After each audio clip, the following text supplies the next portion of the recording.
Kolose pasal 2 ayat 6, 7, dan 8.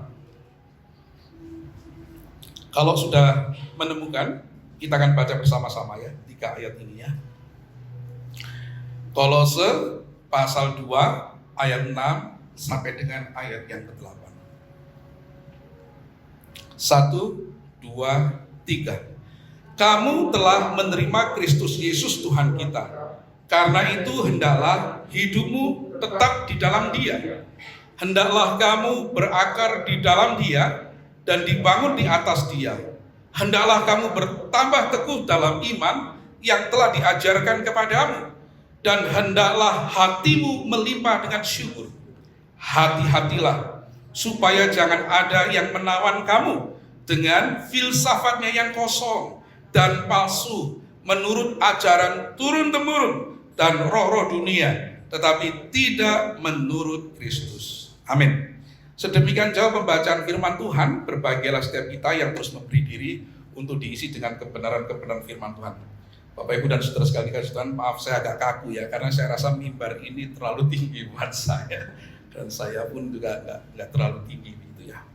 Tapi tidak apa-apa. Bapak Ibu dan saudara sekalian kasih Tuhan, sadarkah kita bahwa salah satu pergumulan orang Kristen itu apa?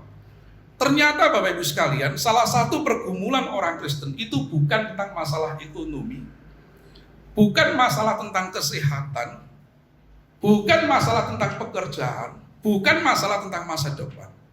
Kenapa? Karena ketika kita menjadi orang Kristen, kita ini sudah menjadi anak-anak Allah.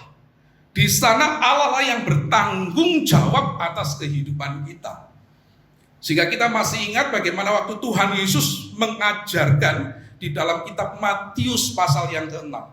Jangan kamu khawatir akan hidupmu. Akan akan kamu makan. Akan kamu pakai. Kenapa? Gitu kan? Pertanyaan kan kenapa? Tuhan katakan begini loh.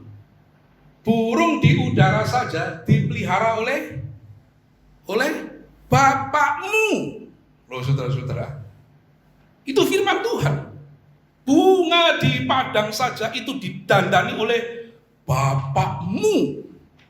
Ini menunjukkan bahwa kita sebagai orang Kristen itu sesungguhnya kita ini ada di dalam pemeliharaan Tuhan. Asal saja kita ikut dalam kehendaknya. Nah saudara, sesungguhnya apa yang menjadi pergumulan berat bagi orang Kristen? Yang menjadi pergumulan berat bagi orang Kristen adalah ketika aku menjadi Kristen, terus aku harus ngapain? Ketika aku telah menjadi Kristen, aku menerima Kristus, loh, terus aku ngapain? Mungkin dulu waktu kita datang kepada Kristus, kita dalam kondisi lemah. Mungkin pada saat itu kita sedang sakit atau usaha kita sedang terpuruk. Lalu kita datang kepada Tuhan dan Tuhan sembuhkan dan Tuhan pulihkan. Setelah itu dia nggak tahu mesti ngapain. Makanya tidak heran Bapak Ibu sekalian kita dapati kehidupan orang-orang Kristen itu pada akhirnya kalau kita lihat lama-kelamaan nggak ada bedanya dengan kehidupan orang-orang di luar Kristen. Hanya KTP-nya saja yang berubah. Hanya bentuk ibadahnya saja yang berubah. Tetapi kehidupannya tidak berubah. Kenapa? Karena mereka tidak memahami apa yang mesti dilakukan setelah aku menerima Kristus, setelah aku menjadi Kristen. Nah, ketika kita membaca bagian ini Bapak Ibu sekalian, ini adalah menjawab tentang hal itu. Setelah kita menerima Kristus, apa yang mesti kita lakukan? Saudara-saudara sekali kasih Tuhan, kalau kita membaca di dalam ayat yang ke-6, di dalam pasal yang kedua kitab Kolose ini, kita menemukan dua hal. Yang pertama adalah penegasan, yang kedua adalah nasihat. Jadi di dalam bagian ini ada dua hal, yaitu penegasan. Penegasan tentang apa? Kamu telah menerima Kristus. Wah, itu tegas. Nanti kita akan bahas bagian ini. Sebelum kita akan membahas tentang terus selanjutnya aku harus ngapain? Gitu. Selanjutnya aku mesti ngapain? Jadi yang pertama adalah penegasan, yang kedua adalah nasihat. Nah saudara-saudara, kita akan coba renungkan bersama-sama. Yang pertama tentang penegasan itu. Saudara, kalau kita membaca struktur kitab yang ditulis oleh Rasul Paulus itu semuanya mirip-mirip ya, meskipun panjangnya itu nggak sama. Yaitu bagian pertama itu biasanya doktrinal tentang Kristus, lalu bagian-bagian selanjutnya adalah hal praktis yang mestinya didasari kepada doktrinal tentang Kristus ini. Hampir mirip. Roma juga demikian, Filipi juga demikian, Kolose juga demikian. Jadi saudara-saudara, kalau kita membaca kitab Kolose pasal 2 ini, pasal ayat yang ke-6, itu ada penegasan, kamu telah menerima Kristus. Itu karena kalau kita melihat di dalam pasal 1, itu Paulus sudah menjelaskan tentang siapa Yesus itu dan apa yang telah dilakukannya. Sehingga seolah-olah penegasan itu mengatakan, kamu telah menerima Kristus, berarti kamu tidak boleh main-main lagi. Kamu telah menerima Kristus, kamu nggak boleh main-main lagi. Karena dalam pasal 1, itu Paulus menjelaskan tentang siapa Yesus itu, dan apa yang sudah dilakukannya, dan sekarang kamu terima dia. Kamu tidak boleh main-main lagi. Nah, mari coba kita perhatikan saudara-saudara, penjelasan Paulus tentang siapa Yesus itu. Mari kita mundur pasalnya, pasal 1.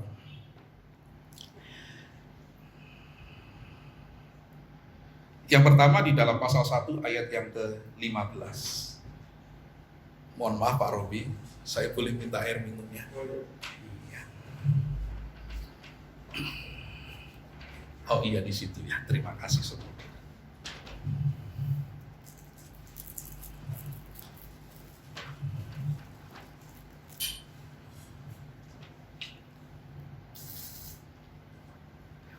Mari Bapak Ibu sekalian kita baca bersama-sama. Di dalam Kolose pasal 1 ayat 15.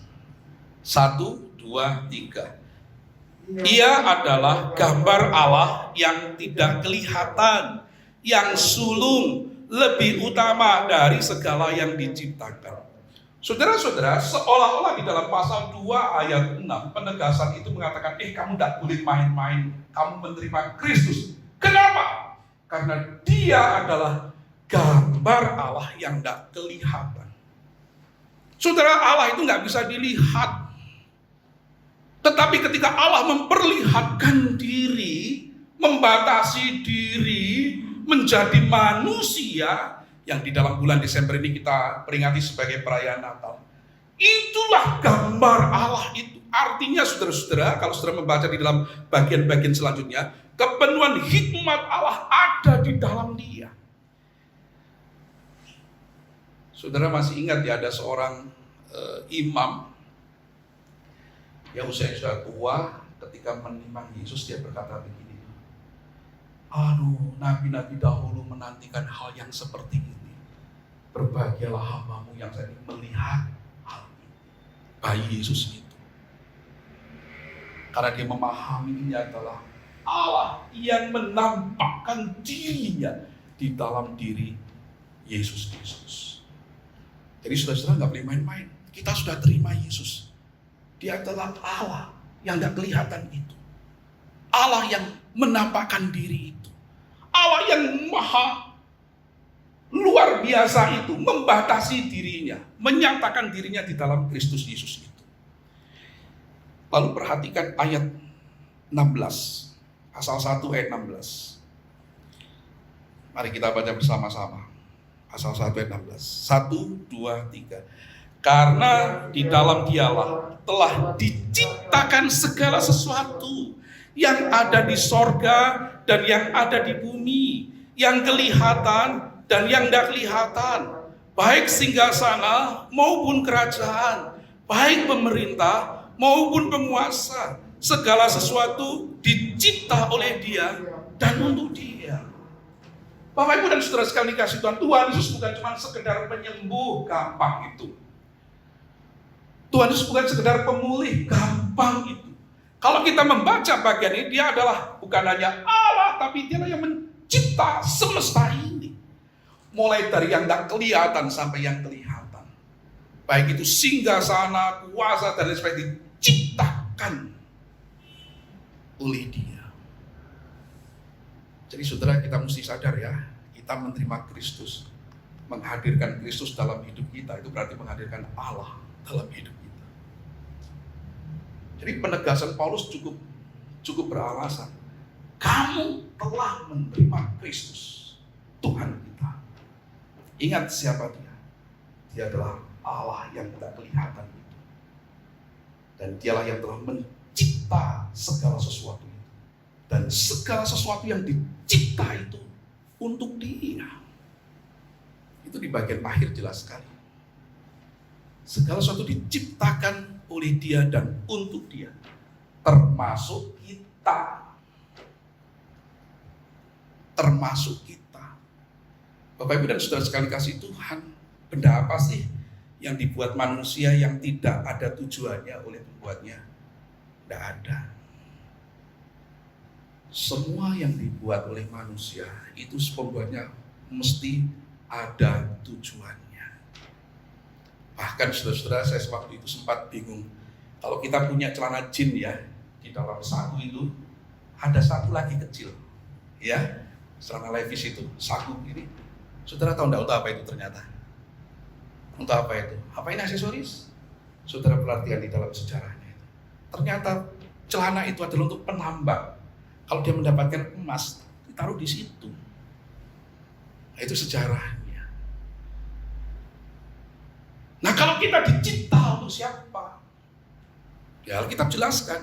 Segala sesuatu dicipta oleh dia dan untuk dia. Saudara-saudara sekali kasih Tuhan, ini penegasan yang tak main-main kita sebagai orang Kristen. Yang kita terima adalah Yesus itu sendiri yang merupakan gambar Allah yang tak kelihatan.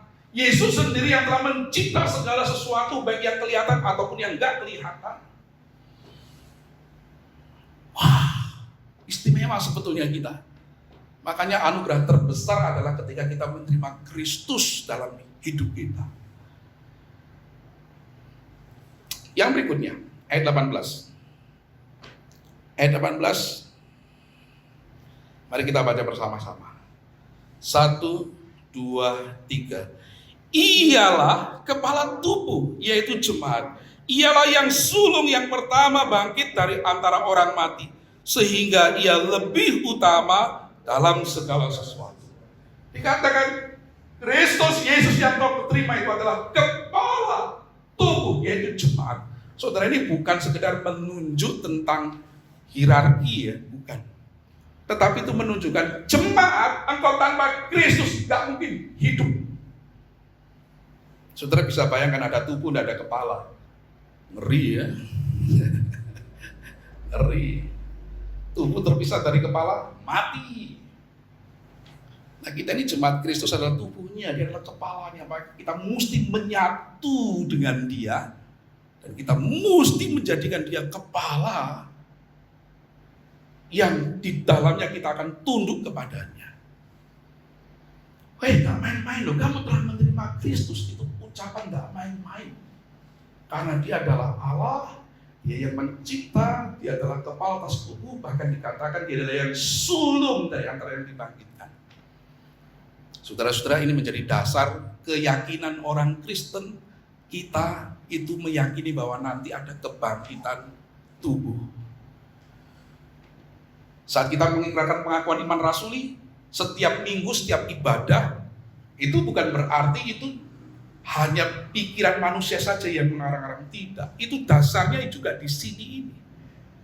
Dasar kebangkitan kita adalah Kristus yang juga telah bangkit dari antara orang mati. Makanya kita punya pengharapan yang kekal di dalam Tuhan. Jadi saudara-saudara, ketika Paulus menulis surat itu, disampaikan kepada kita Kolose, hei, kamu telah menerima Kristus. Ini penegasan, ini tidak main-main. Siapa Kristus itu? Lalu yang kedua, Paulus juga menyampaikan tentang Kristus yang seperti itu telah melakukan sesuatu bagimu. Nah, ini saudara-saudara. Sehingga kata kamu telah menerima Kristus ini penegasan yang tidak boleh main-main. Kalau tadi sudah menyatakan siapa dia, sekarang apa yang dibuatnya? Nah, mari coba kita perhatikan baik-baik. Apa yang dibuat Yesus?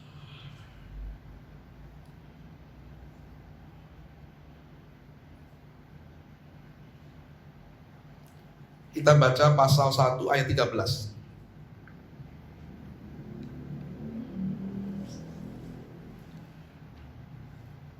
Kolose pasal 1 ayat 13. Mari kita baca bersama-sama. 1, 2, 3. Ia telah melepaskan kita dari kuasa kegelapan dan memindahkan kita dalam kerajaan anaknya yang kekasih.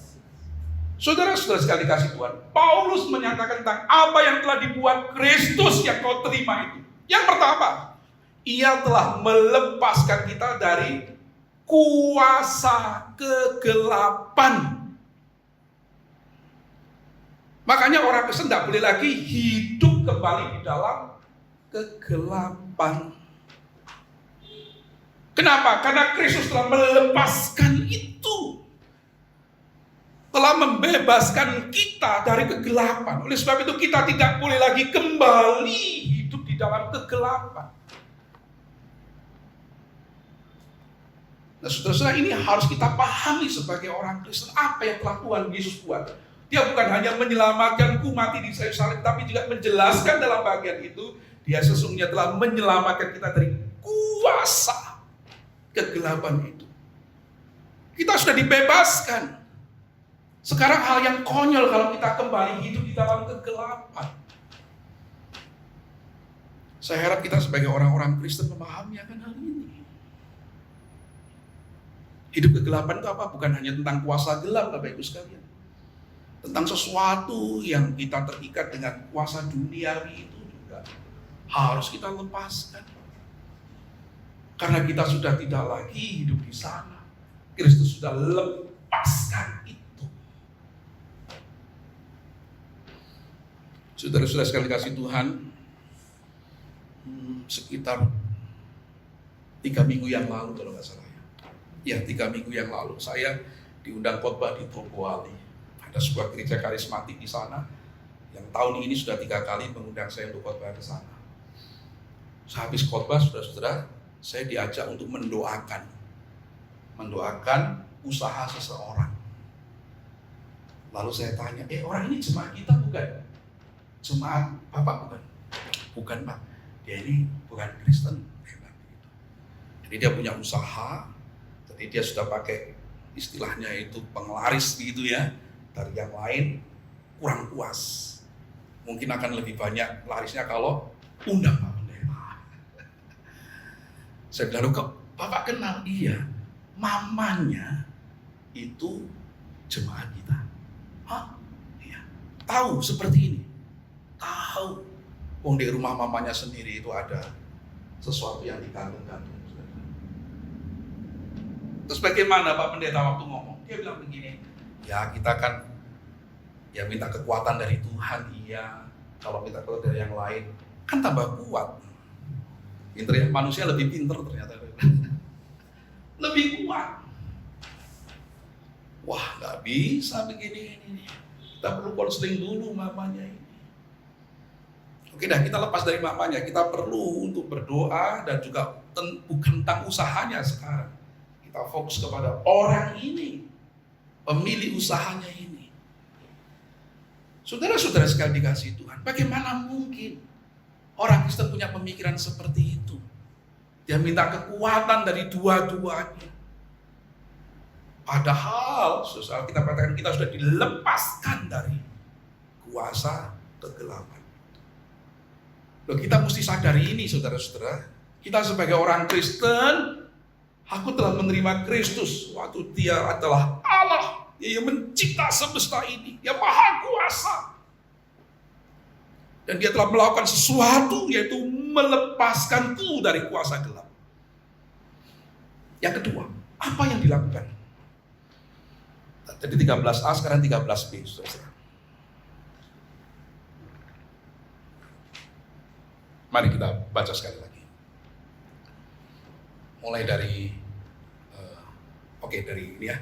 Ia telah 1, 2, 3. Ia telah melepaskan kita dari kuasa kegelapan dan memindahkan kita ke dalam kerajaan anaknya yang kekasih.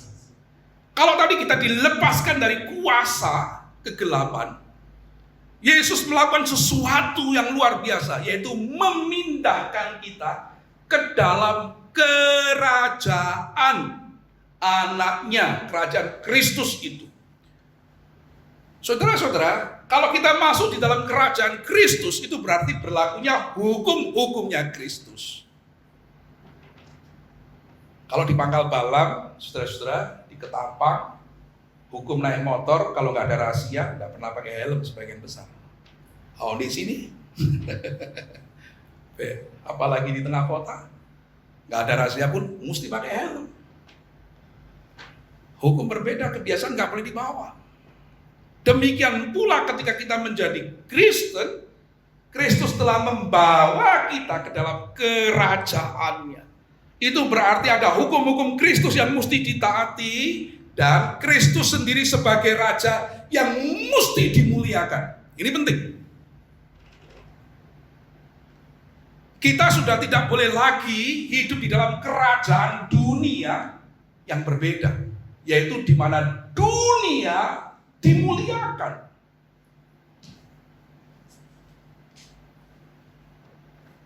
Saudara-saudara sekali kasih Tuhan, kita harus tahu sebagai orang Kristen, kita telah terima Yesus.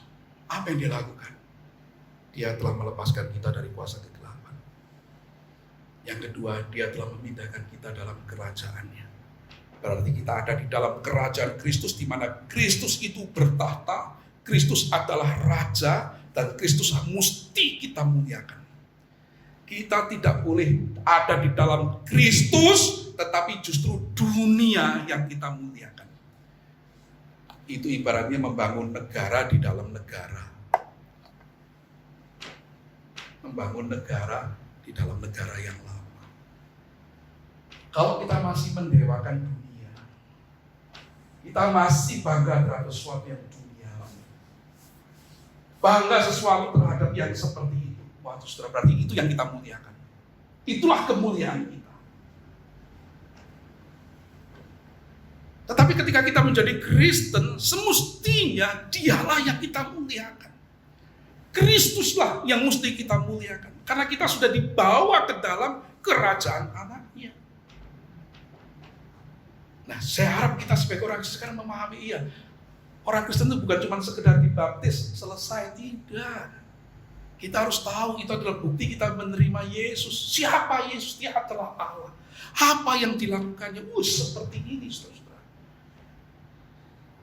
Yang berikutnya, mari coba kita perhatikan pasal 1 ayat 14. Mari kita baca bersama-sama. Kolose 1 ayat 14. 1, 2, 3. Ia telah melepaskan, 14 ya. Di dalam Dia kita memiliki penebusan kita, yaitu pengampunan dosa. Saya ulangi lagi ya.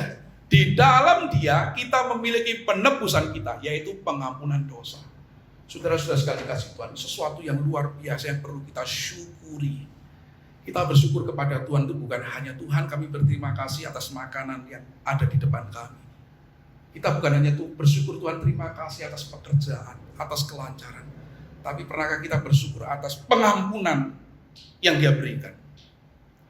Saudara-saudara, kalau saudara membaca bagian ini pelan-pelan, saudara akan menemukan suatu konsep pengampunan yang berbeda dengan pengampunan yang dipikirkan oleh dunia. Kita ini seringkali kalau memaafkan orang, kok tidak sudah. Iya kamu salah, ya tidak apa-apa. Sudah. Begitu ya, cara kita memaafkannya. Tapi cara Allah memaafkan kita, itu bukan cuma sekedar ya sudahlah. Saudara perhatikan bagian itu. Ada kata penebusan. Dia mengampuni kita dengan cara kita ditebus. Saudara, kita mesti memahami konsep penebusan ini. Ini bukanlah konsep penebusan yang dipikirkan oleh manusia saat ini. Saudara, kalau mendengar kata tebus, itu berarti barang itu diapain? Aku tebus loh, berarti barang itu sebelumnya diapain? Bapak Ibu sekalian? Diapain? Digadai, baru ditebus. Pertanyaannya, apakah Tuhan menggadai kita sebelumnya, lalu sekarang ditebus? Saudara, konsep penebusan ini nggak ada kaitannya dengan gadai. Konsep penebusan ini kaitannya dengan perbudakan. Seorang budak akan bebas kalau diapain? Ditebus. Kita dulu diperbudak oleh dosa dan ditebus. Kristus memaafkan kita bukan cuma sekedar ya selesai, gak apa-apa, aku maklumi kok. Bukan cuma itu, tapi dia melakukan sesuatu yaitu penebusan. Dan kalau saudara membaca di dalam kitab Yohanes mengatakan kita ini ditebus bukan dengan barang yang fana, bukan dengan emas dan perak, tetapi kita ditebus dengan darah Kristus. Nyawanya sendiri. Saudara-saudara, kalau kita nggak memahami bagian ini, kita akan menjadi orang Kristen yang sembrono atas kekristenan kita. Yesus telah lakukan apa sih kepadamu? Dia telah memintakan engkau dalam kerajaan Allah-Nya. Telah melepaskan engkau dari kuasa kegelapan. Dia telah mengampuni engkau dengan cara ditebus dengan darahnya sendiri. Saudara-saudara, jadi ketika Paulus ngomong kamu telah menerima Kristus, kalimat itu punya makna yang dalam. Artinya kamu tidak boleh main-main, kamu telah menerima Kristus. Karena dia adalah Allah, dia telah melakukan hal yang besar dalam hidupmu. Nah, kalau saudara membaca di dalam pasal 1 ayat 21 sampai 22 dikatakan Kristus telah menjadi pemersatu kita dengan Bapa. Karena pada saat kita berdosa, kita itu menjadi seteru Allah. Nah, oke, saudara-saudara, sekarang kita akan masuk pada nasihat-nasihatnya. Kalau begitu sekarang saya mesti ngapain? Kita kembali dalam Kolose pasal 2, saudara. Kolose pasal 2 ayat 6 tadi, bagian A mengatakan penegasan, kamu telah menerima Kristus Yesus Tuhan kita. Terus sekarang, perhatikan baik-baik, ayat 6. Karena itu hendaklah hidupmu tetap di dalam Dia. Saudara-saudara, ini adalah nasihat pertama. Kamu telah menerima Kristus, ya baik. Itu sesuatu keputusan yang luar biasa. Kau telah menerima juru selamat. Engkau telah menerima pendamaian itu. Sekarang kamu mesti tetap di dalam Dia. Saudara, kata tetap di dalam Dia itu bukan berarti menunjukkan statis, tak ngapa-ngapain. Tetapi itu dijelaskan di dalam ayat yang ke-7. Itu kata tetap di dalam Dia. Itu seperti apa? Ayat 7 mengatakan, hendaklah kamu berakar di dalam Dia. Hendaklah kamu dibangun di atas Dia. Hendaklah kamu bertambah teguh dalam iman yang telah diajarkan kepadamu. Dan hendaklah hatimu melimpah dengan syukur. Jadi ayat 7 itu menjelaskan tentang kamu tetap di dalam Dia. Bukan setelah dibaptis selesai. Ya enggak ke gereja, ya enggak kemana-mana. Yang penting kan aku sudah dibaptis. Saudara-saudara enggak boleh begitu. Itu kata tetap di dalam Dia yang salah. Alkitab katakan kamu harus semakin berakar. Semakin kamu dibangun dan tambah kokoh. Di sini banyak guru, kalau saya salah tolong dikoreksi ya. Ada guru biologi di sini ya. Fungsi akar itu kan bukan cuma sekedar menyerap makanan.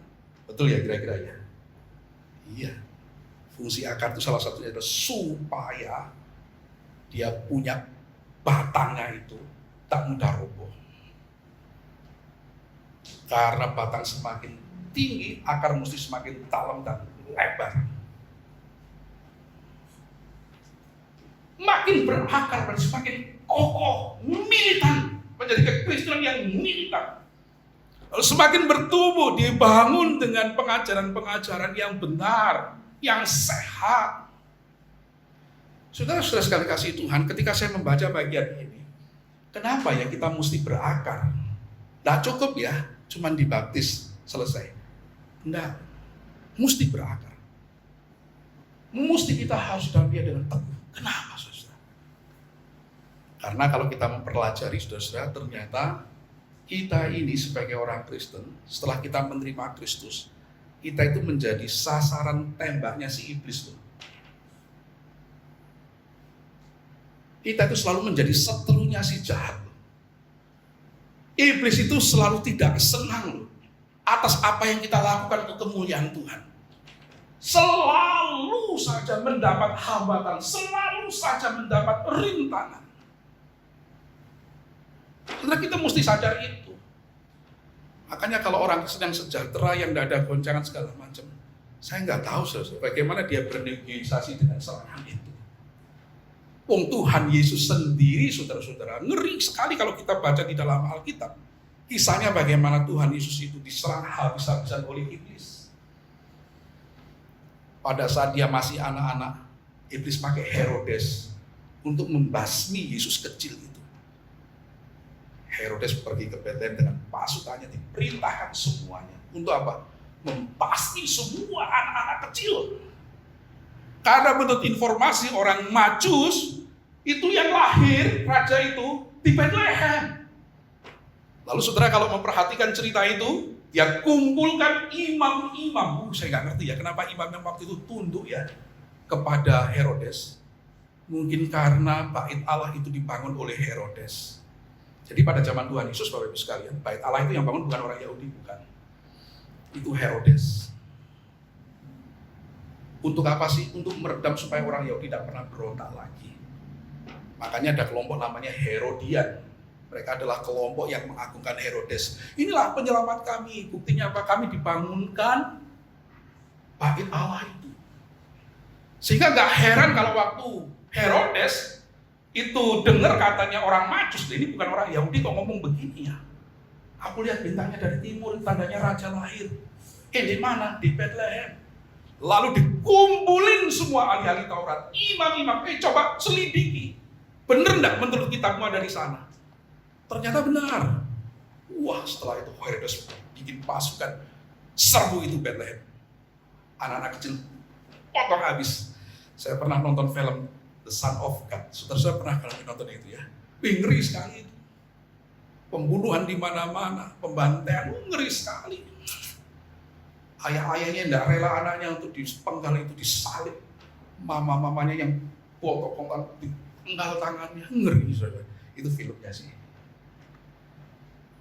Tuh, Yesus saja itu waktu kecil, iblis itu sudah siasat untuk menghabisi lewat Herodes. Yesus puasa, iblis datang beneran.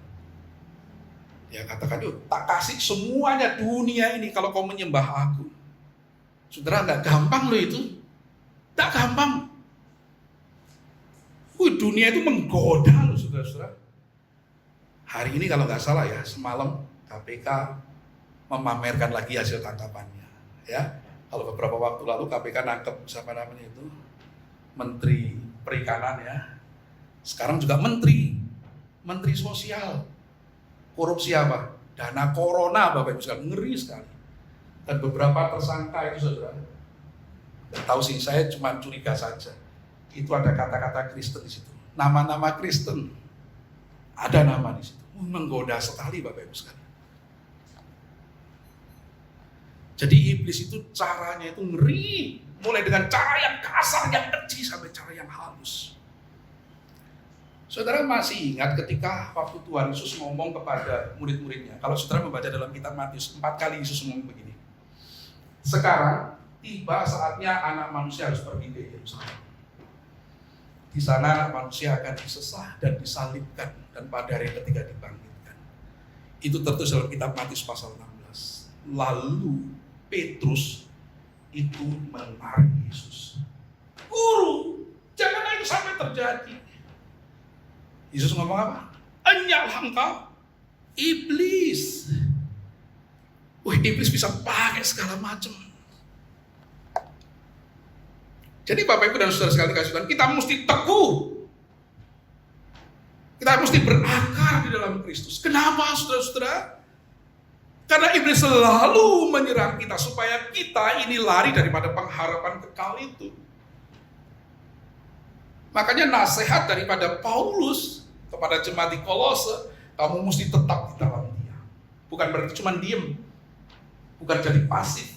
Kamu harus berakar, dan kamu mesti dibangun dengan pengajaran-pengajaran yang benar. Lalu yang kedua, ayat yang ke-8. Yuk kita baca bersama-sama. Kolose pasal 2 ayat 8. 1, 2, 3.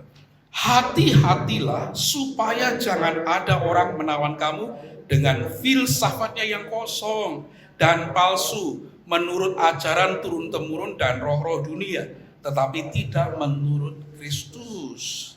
Saudara-saudara, ini ada kaitannya loh dengan ayat yang ke-7. Ketika Paulus mengatakan, hendaklah kamu tetap berakar di dalam Dia, dibangun di atas Dia, hendaklah kamu bertambah teguh dalam iman yang telah diajarkan kepadamu. Pengajaran firman penting sekali Bapak Ibu sekalian. Supaya apa? Kita tidak tertipu. Supaya apa? Kita tidak mudah disesatkan. Supaya apa? Ayat 8 ini kita pahami. Hati-hati supaya jangan yang menawan kamu dengan filsafatnya yang kosong, dengan pengajaran-pengajarannya. Nah, kalau waktu itu memang Yudaisme, tapi sekarang luar biasa. Mirip-mirip Kristen banyak sekali, saudara-saudara.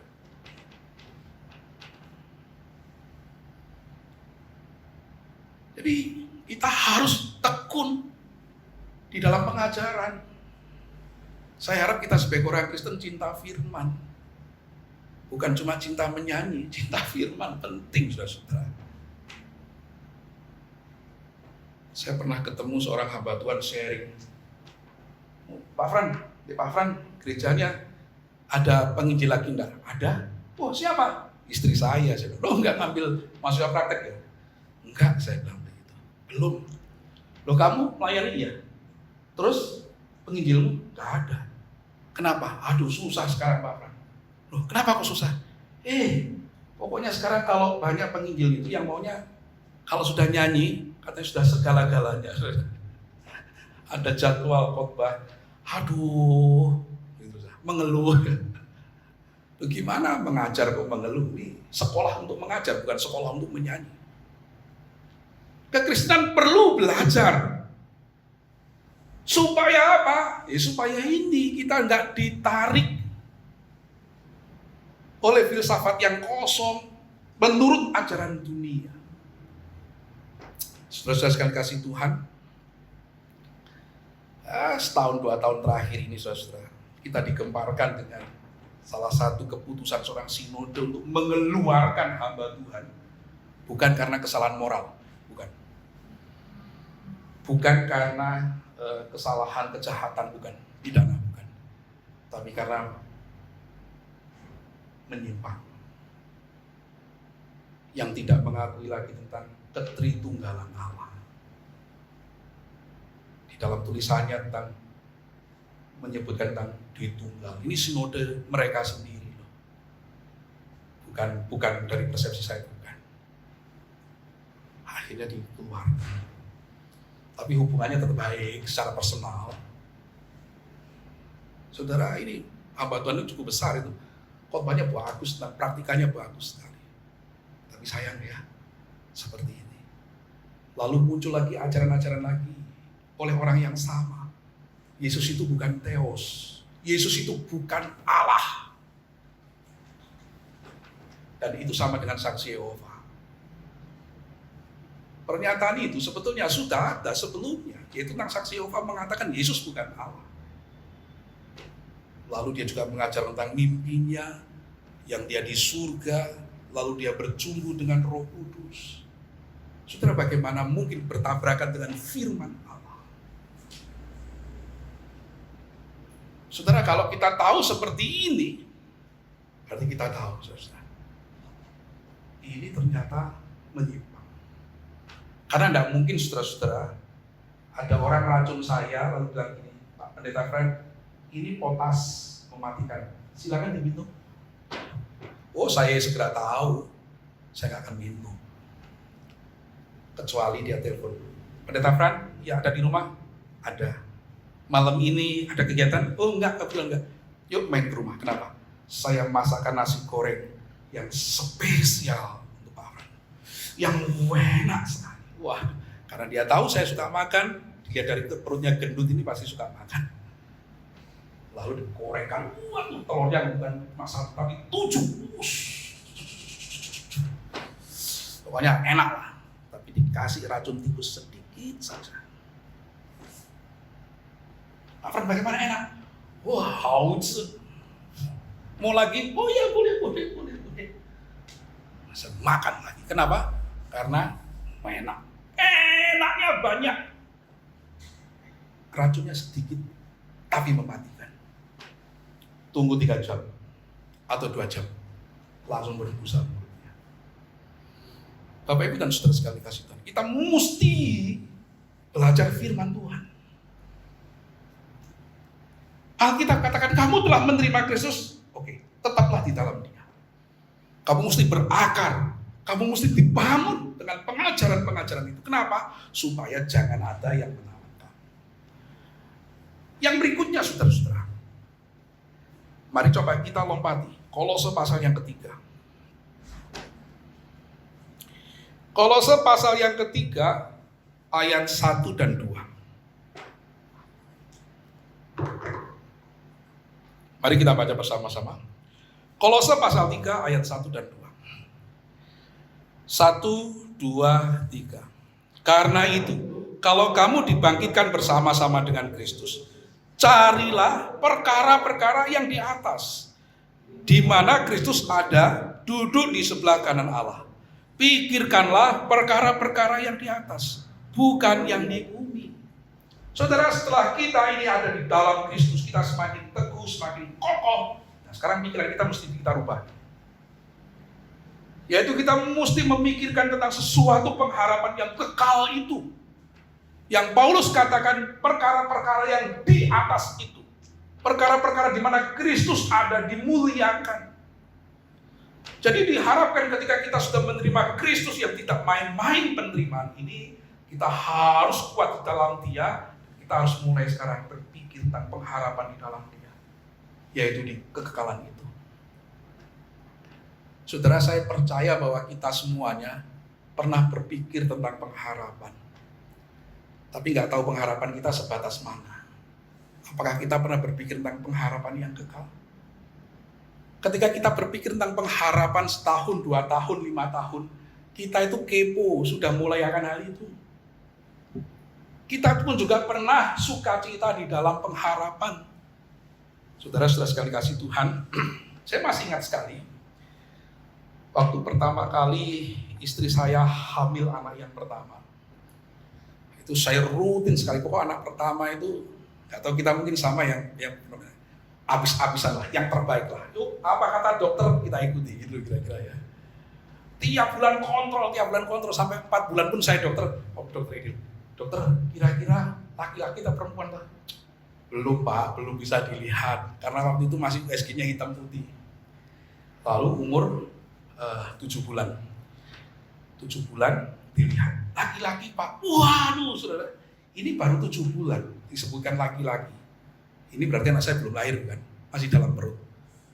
Waduh, saya sudah kepo Bapak Ibu sekalian. Itu satu kamar di pastori itu saya cat sendiri. Saya pasang kawat, saya harapkan tidak boleh satu nyamuk pun masuk di situ. Lalu kita sama istri saya pergi ke puncak, yang waktu itu puncaknya masih di bawah. Ini anak belum lahir, kita sudah repot. Cari apa? Cari box bayi. Cari nama-nama yang bagus, yang jarang dipakai. Nah waktu itu memang kita memang jarang dipakai. Yaitu nama Sanggar, itu nggak ada di dalam Alkitab, cuma dalam kitab Hakim-Hakim. Nah saudara-saudara, oke pakai ini, oke lah, senang sekali. Saudara, ini namanya sudah sukacita duluan, padahal anak itu belum lahir. Kita sudah kepo duluan, padahal anak itu belum lahir. Itu namanya sudah sukacita dalam pengharapan nanti. Itu sudah kepo duluan tentang pengharapan nanti. Nah sekarang kita sudah menerima Kristus yang telah memindahkan kita ke dalam kerajaannya. Pernahkah sekarang kita kepo tentang nanti di sana? Itulah Paulus katakan, carilah perkara-perkara yang di atas, di mana Kristus ada dan dimuliakan. Makanya kalau kita memahami bagian ini, segala sesuatu dalam hidup kita akan jadikan sarana untuk apa? Untuk kemuliaan Tuhan. Mulai kita belajar kepo tentang apa? Tentang kemuliaan Tuhan, tentang pengharapan yang kekal itu.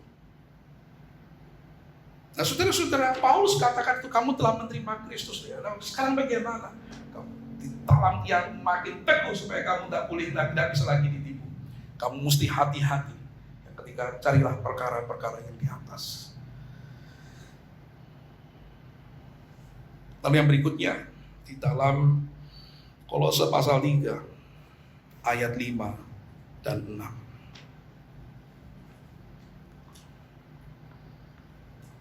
Mari kita baca bersama-sama ayat ini. 1, 2, 3. Karena itu, matikanlah dalam dirimu segala sesuatu yang duniawi, yaitu percabulan, kenajisan, hawa nafsu, nafsu jahat, dan juga keserakahan yang sama dengan penyembahan berhala. Semuanya itu mendatangkan murka Allah atas orang-orang durhaka. Ini saudara-saudara sekalian kasih Tuhan, ketika Paulus menasihatkan, sekarang carilah perkara-perkara di atas. Berikutnya apa? Matikan yang duniawi itu. Yang kenajisan semuanya, matikan itu. Jadi saudara-saudara, kita tahu ya sekarang ini apa yang mesti kita lakukan setelah kita menerima Kristus. Nah, itu gak sembarangan. Keputusan kita menerima Kristus itu sesuatu yang luar biasa, tidak boleh sembarangan. Kita terima Allah yang mencipta semesta ini, yang telah kasihnya yang luar biasa dinyatakan kepada kita dengan mengampuni kita dengan cara menebus kita melalui salibnya. Sebab itu kita selama di dunia ini kita mesti tetap di dalam Dia. Kita mesti dibangun dengan benar kebenaran firman Tuhan, supaya kita tidak terseret dengan filsafat kosong pengajaran dunia yang mungkin kelihatannya itu baik. Karena dunia ini selalu saudara menduplikasi sesuatu yang dari Alkitab. Itu imitasi. Tapi memang kelihatannya bagus. Saudara, barang imitasi itu kelihatannya bagus loh. Beberapa waktu lalu saudara-saudara, saya mohon maaf sebelumnya, saya sekarang khotbah tidak pakai dasi Bapak Ibu sekalian. Kenapa? Karena nggak tahu lockdown ini baju semakin menyempit atau leher saya semakin membesar, saya nggak tahu. Sehingga kalau pakai dasi itu rasanya itu kayak dicekik gitu loh. Kebenaran itu nggak keluar. Nah saudara-saudara, ini lucu pokoknya. Beberapa waktu lalu itu ikat pinggang saya putus. Saya 3 minggu cari ikat pinggang itu nggak ada yang muat, saudara-saudara. Loh, kaget saya kan. Loh, nggak muat. Jadi 3 minggu itu saya khotbah nggak pakai ikat pinggang. Loh, saudara-saudara, lalu saya iseng-iseng cari di online. Wah, online. Saya bukan cari mereknya Bapak Ibu, tidak. Saya cari ukurannya. Ukurannya sekian, nggak cocok, nggak muat. Sekian, nggak muat. Lalu ada satu, saudara-saudara. Oke, tapi kirimnya agak lama, kayaknya dari luar, saudara. Lalu ternyata di situ ada 100 lebih lah dikirim. Nyampe, saudara. Saya pakai. Wah, aku saudara-saudara. Itu ternyata lambangnya Hermes. Saya pakai jadi minder, saudara. Mana bisa kita beli Hermes? Hermes KW, tapi bagus. Itu dari China kirimannya, saudara-saudara.